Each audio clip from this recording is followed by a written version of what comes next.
Good morning, everybody, and welcome to the 2021 Fraud, Intelligence and Compliance virtual event under our Financial Crime Umbrella series. So thank you so much for joining us this morning and tuning in to the live event. We have some really great presentations coming up for you, which I'm really looking forward to. And I thought I would just provide a little bit of context and a little bit of an introduction to today, just to give you guys a bit of an understanding and get you guys thinking before we kick things off today as well. So as most of you would know, financial institutions are now challenged with identifying and verifying clients, performing regulatory processes such as customer due diligence processes, and implementing new solutions and technology that predict and prevent fraudulence and money laundering. Now, in the space of 2020 and 2021, the number of monthly digital wallet transactions increased by 90%, and this was rising from 36 million to 68 million digital transactions per month, and that was according to CBA.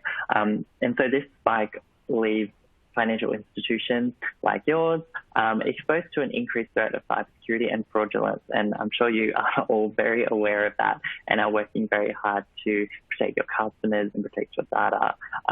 So with that being said, as part of our financial crime series, we have brought the Fraud, Intelligence and Compliance virtual event to you all today. And today we'll be talking to a number of different points around preventing fraud risk through efficient and predictive technology and strict enforcing governance and regulation and increasing education around the risk.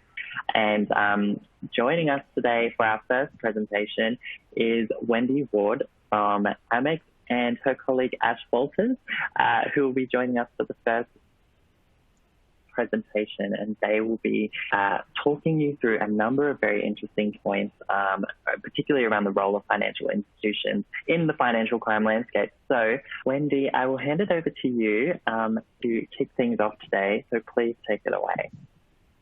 Thank you very much, Isaac, and good morning to everybody. First of all, I'd like to begin by acknowledging the traditional owners of the land in which we meet today. For me, this is the Gadigal of the Eora Nation. I would also like to pay my respects to the elders past and present. Today I'm going to speak about the specific role of a financial institution within a financial crime regime, although this would resonate with all regulated businesses. Whilst there is a specific focus today on fraud, I will be expanding the focus to speak about financial crime more broadly in my presentation. As Isaac mentioned, today I'm joined by Ashley Walters, who will be presenting on the importance of bringing senior business leaders along on the journey. So I thought that we'd get started by getting you guys a little bit more involved, and so Ash is going to bring up a poll question, and I'd like you all to actually answer this poll question. And so the poll question is, do you believe that a financial institution has an obligation to do more than comply with their regulatory requirements in the fight against financial crime? And there's a couple of answers there: yes, no, or it depends. So if you could all have a go at answering that question for me, please. And we'll give you a minute or two.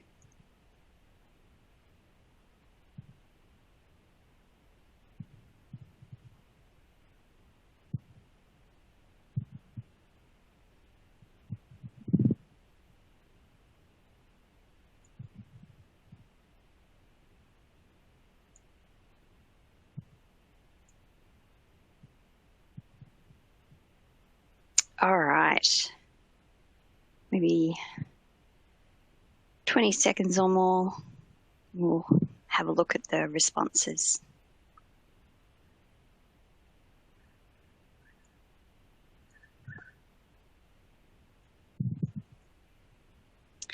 Okay, Ash, can you flick across to the poll results and we'll see what it's coming up with?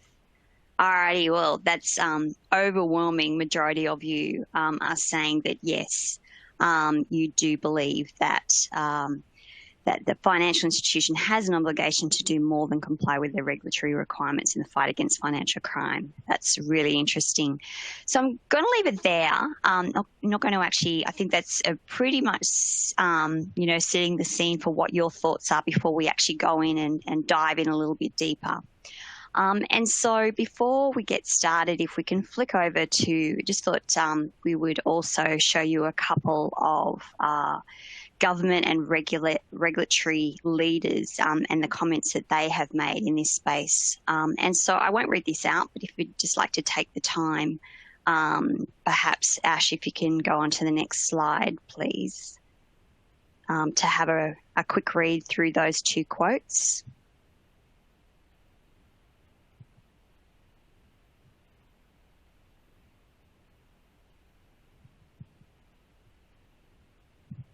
And when you're ready, on to the next one. Thank you, Ash.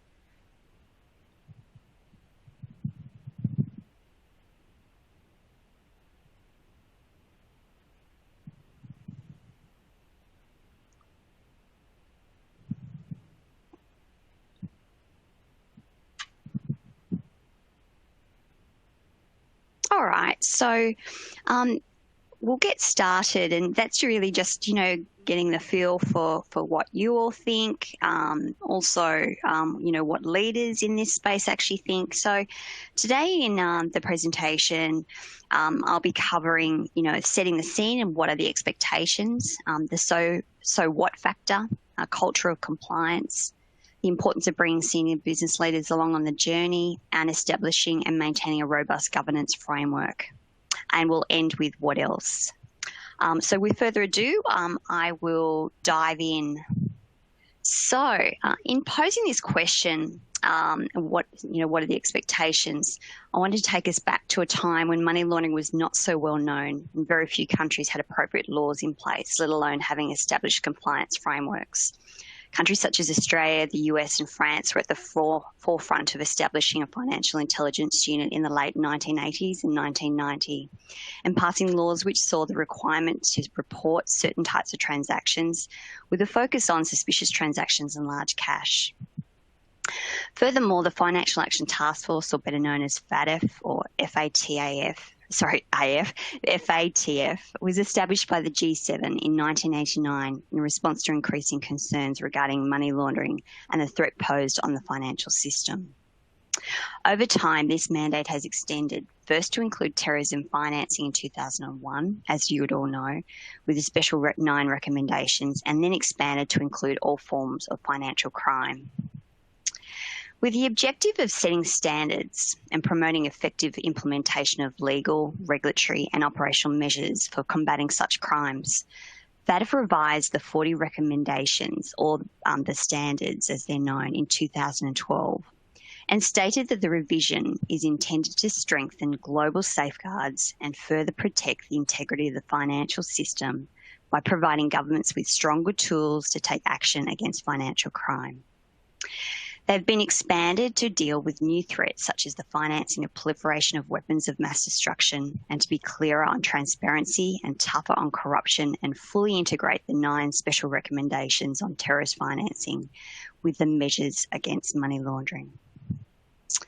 In collaboration with other international stakeholders, FATF also works to identify national level vulnerabilities with the aim of protecting the international financial system from misuse. A couple of examples would include typology work, capacity building assistance, and guidance.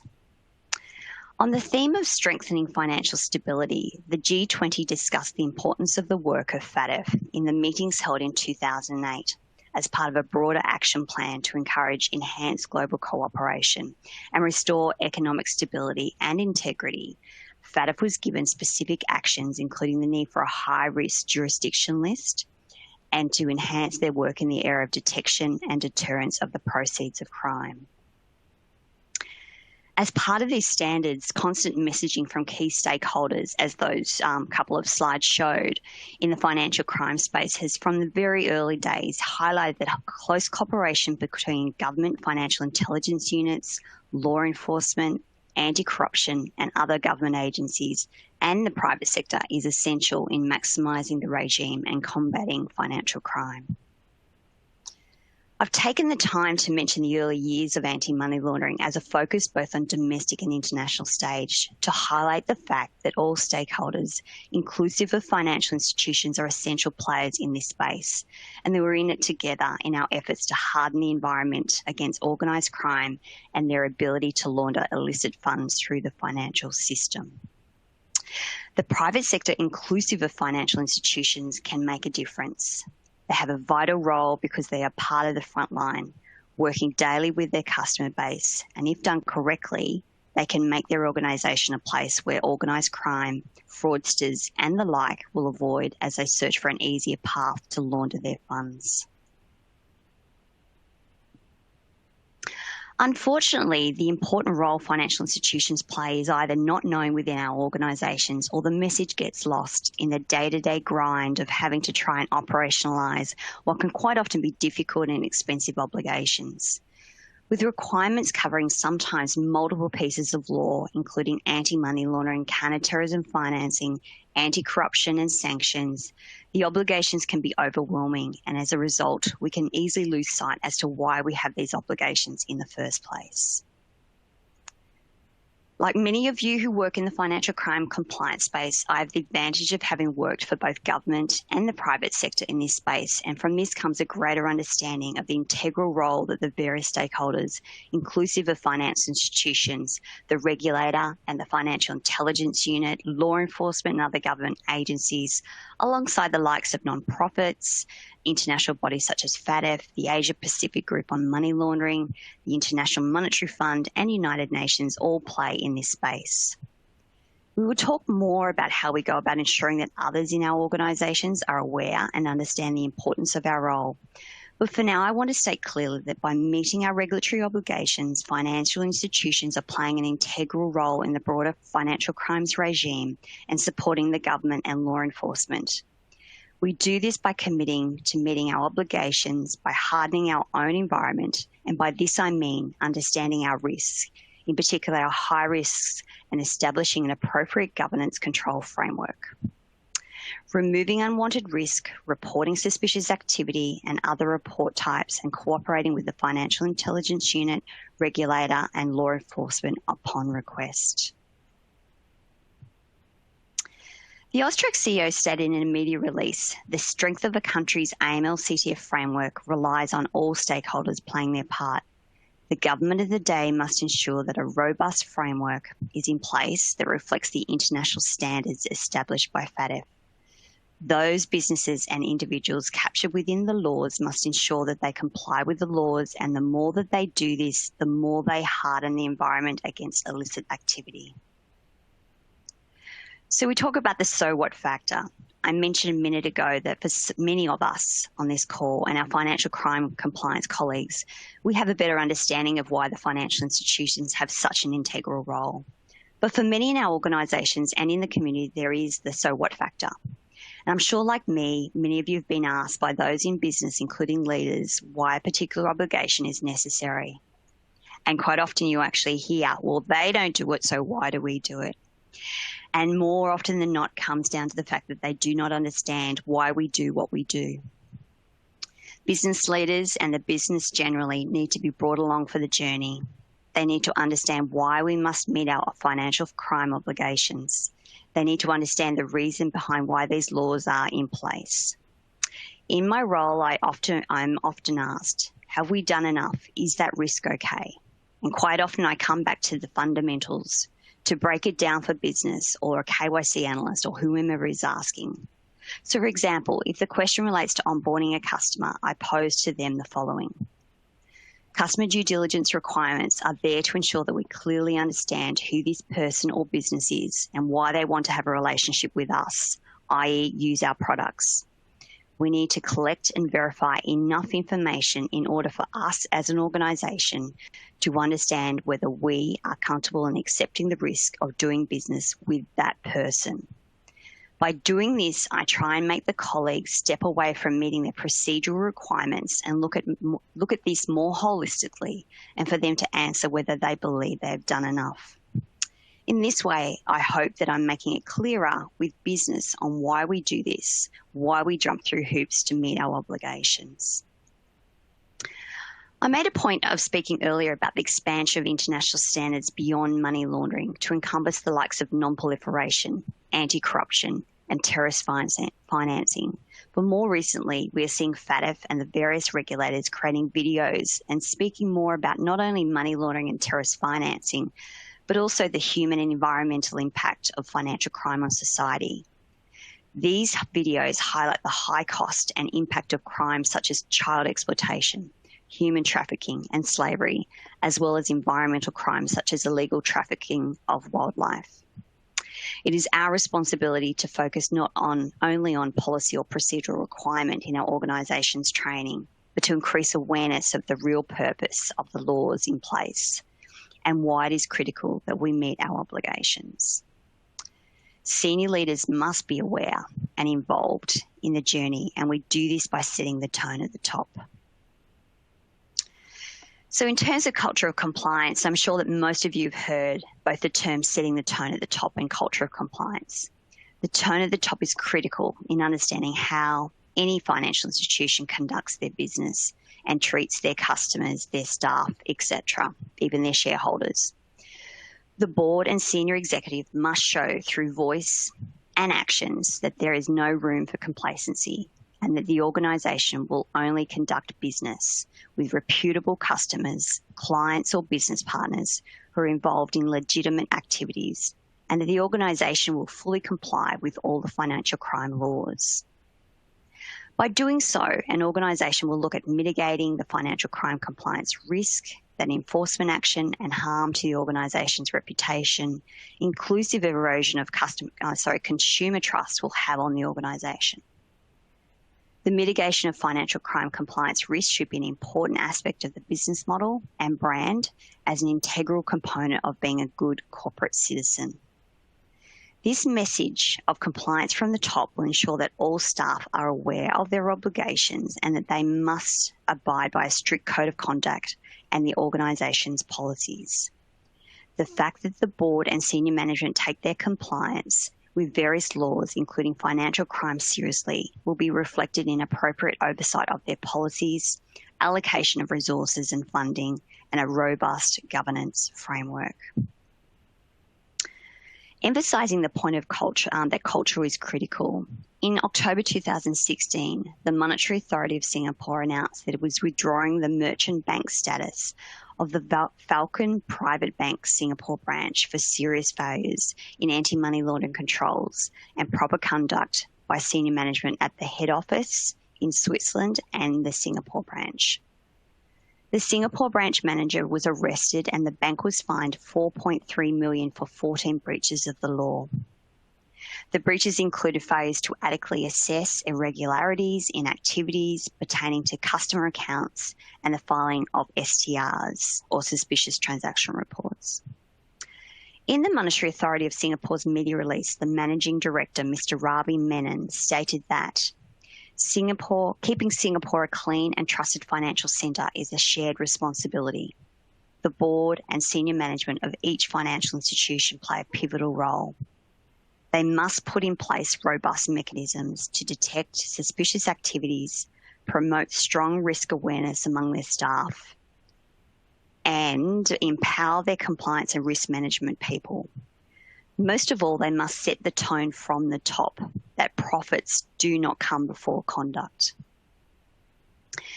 The Austrac CEO has also spoken about the importance of tone at the top, stating at the time of the Commonwealth Bank enforcement action in June 2018, it is the responsibility of financial institutions, their boards and senior management to ensure the organisation they oversee takes its AML CTF obligations seriously and that there is an organisational culture that supports this. I'll now pass to Ashley to speak further about the importance of bringing senior business leaders along on the journey. Thanks, Ash. Thanks, Wendy, and good morning, everyone. So for an AML and CTF financial crime compliance program to be effective, it must have the unwavering support of senior business leaders. A financial institution's senior leaders are responsible for performance in all areas of the organisation, including compliance with their financial crime obligations and creating a culture of compliance at that institution. This may include its board of directors, senior and executive management, owners, as well as operators. The commitment of senior leaders should be visible within the organization, as such commitment influences the attitudes of others within the organization and will lead their business to understand their compliance obligations.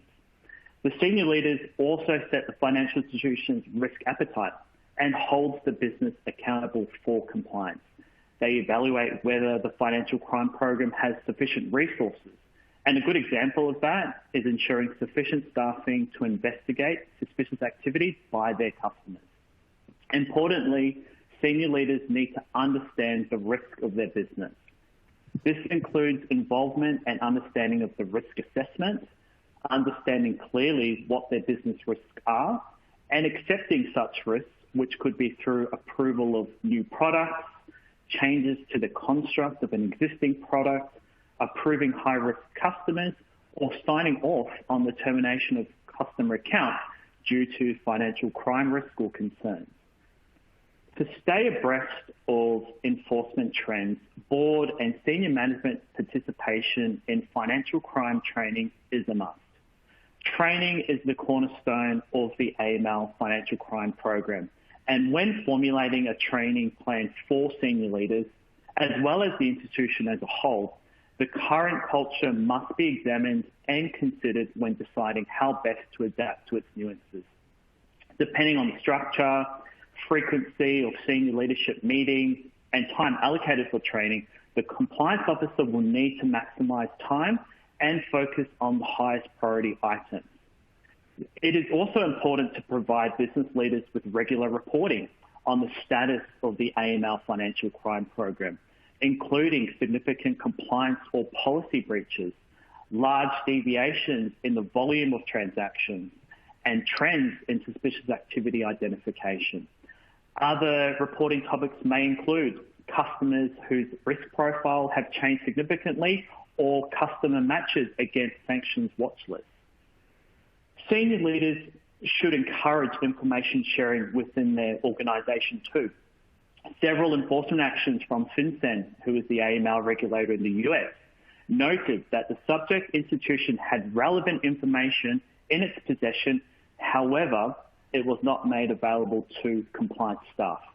This may have resulted from a lack of an appropriate mechanism for sharing information, a lack of appreciation of the significance or relevance of the information to compliance, or an intentional decision to prevent compliance officers or staff from having access to that information.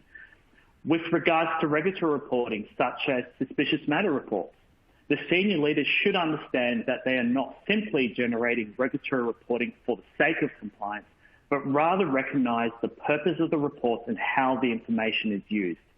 The reporting and transparency that financial institutions provide result in some of the most important information available to law enforcement and others safeguarding the nation. It is used to confront serious threats, including child exploitation, human trafficking, terrorist organizations, corruption, and increasingly cyber-related threats. The reporting that financial institutions provide also assists in the fight against transnational criminal organizations, including those involved in drug trafficking and massive fraud schemes targeting our government, our businesses, and also our people.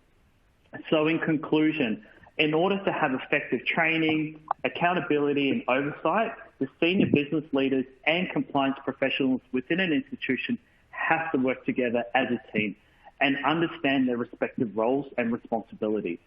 It is a responsibility of the AML compliance officer to develop the training that the senior business leadership will need to effectively understand what is needed of them and why, drawing on their expertise and knowledge of the day-to-day functions.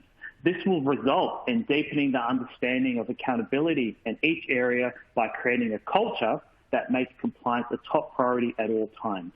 By developing this culture and offering appropriate oversight, the institution can ensure it not only meets regulatory and legal expectations, but also becomes part of a meaningful effort to work with governments and law enforcement agencies who have the difficult task of detecting, prosecuting, and eliminating financial crimes.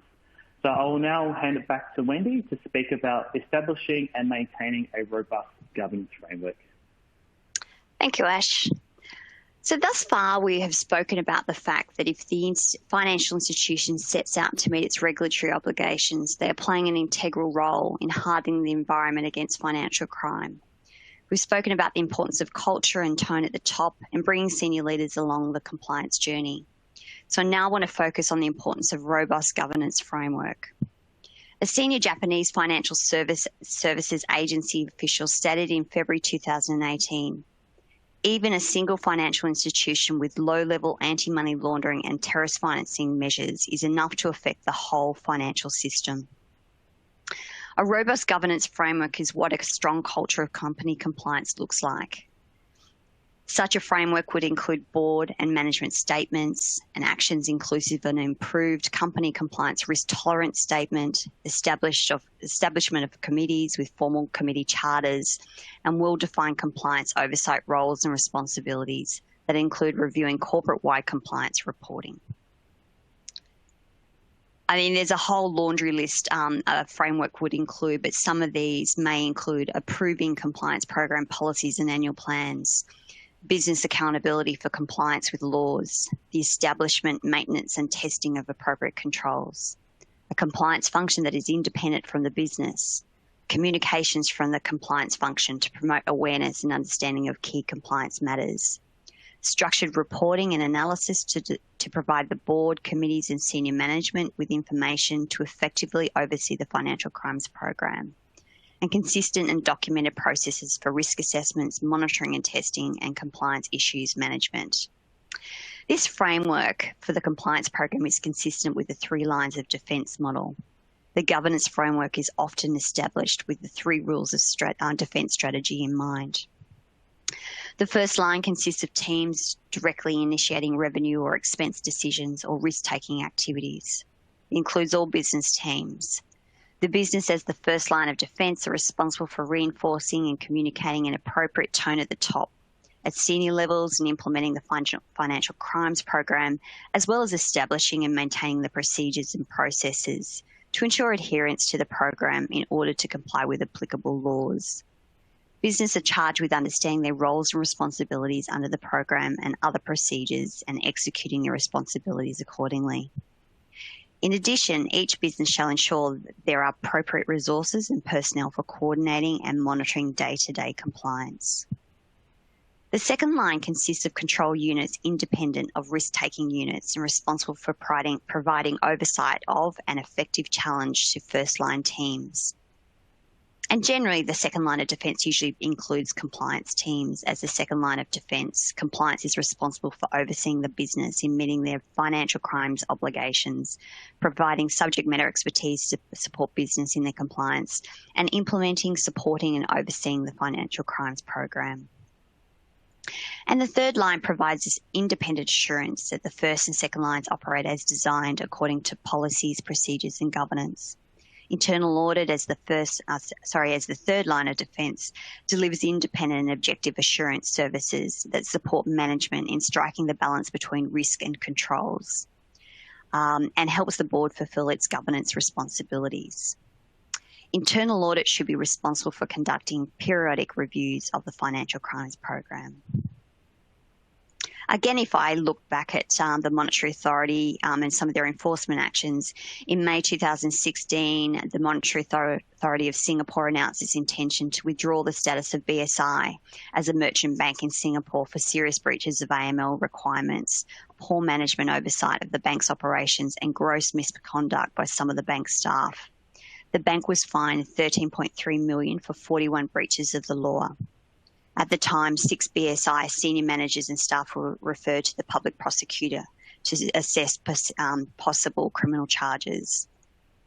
Again, at the time of this enforcement action, the Managing Director of the Monetary Authority of Singapore, Mr. Ravi Menon, stated, "The BSI penalty against BSI Bank is the worst case of control lapses and gross misconduct that we have ever seen in the Singapore financial sector.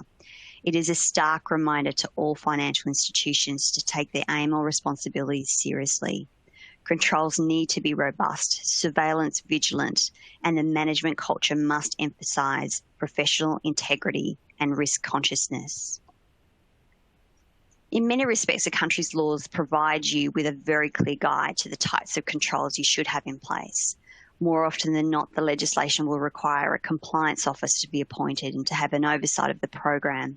There'll be requirements in terms of having a program and training staff, and you will likely see a requirement for the board or management to have oversight of the program and for an independent review of that program to be conducted. The bottom line is that your controls must give you a level of comfort that the financial crimes program you have in place is working and allows you to evidence this fact to the board, senior management, internal and external auditors, and the regulator. So what else? During this presentation, I have outlined the integral role that financial institutions play in combating financial crime, and in particular by having a culture of compliance set out by the board, senior leaders who are brought along on the journey, and a robust governance framework in place. But is this enough? Is there more that we should or could be doing to support the work of government and law enforcement, and what does this further support look like? Resourcing constraints can make it difficult for a financial institution to go beyond the basics of meeting compliance. Organisations spend an extraordinary amount of money to comply, but the more may be as little as committing time and your experience with others. There's been a lot of attention over the past few years on the importance of public-private partnerships, or as we know as PPPs, for example, and I don't think anyone would doubt their importance. If a financial institution is willing to participate in such partnerships, then the whole regime benefits. Outside of meeting our regulatory obligations, the important thing to remember is that the more we can collaborate with all stakeholders involved in the financial crime space, the better. We should be working together by drawing in stakeholders from various fields in order to collaborate and share best practices at multi-agency crime-specific working groups, attending forums such as this, or simply meeting informally with financial crime compliance colleagues. I don't think there is an exact right or wrong when it comes to setting expectations on what a financial institution should be doing when it comes to going beyond simply meeting their regulatory obligations. But any further support and collaboration will simply enhance the regime effort to safeguard the financial system against financial crime.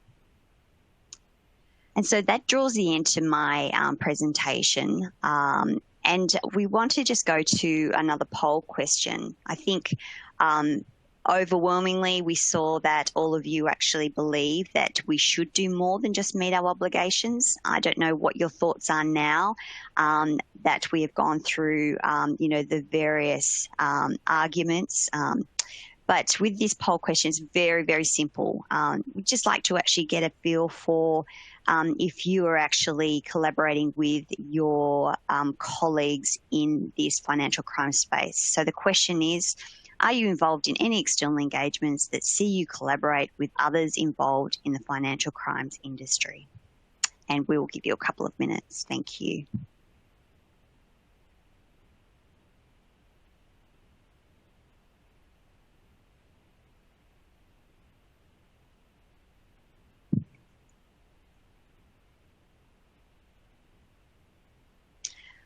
And I think, Ash, because that's a pretty simple one, maybe we'll pop to the poll result now and see what the results say.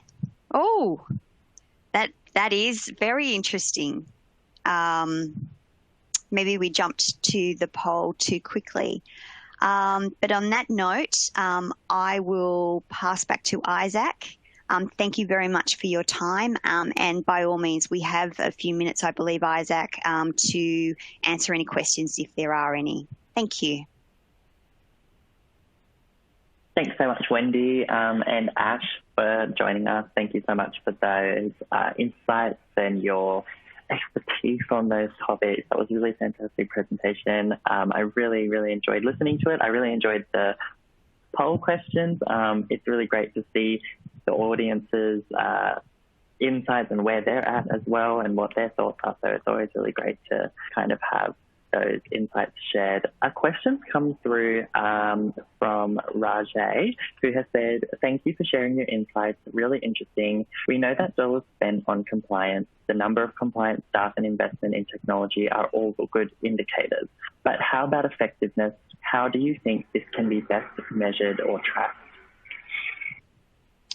Oh, and that's a good question, Raji. So, you know what? I don't think there's an easy answer to that, to be honest with you.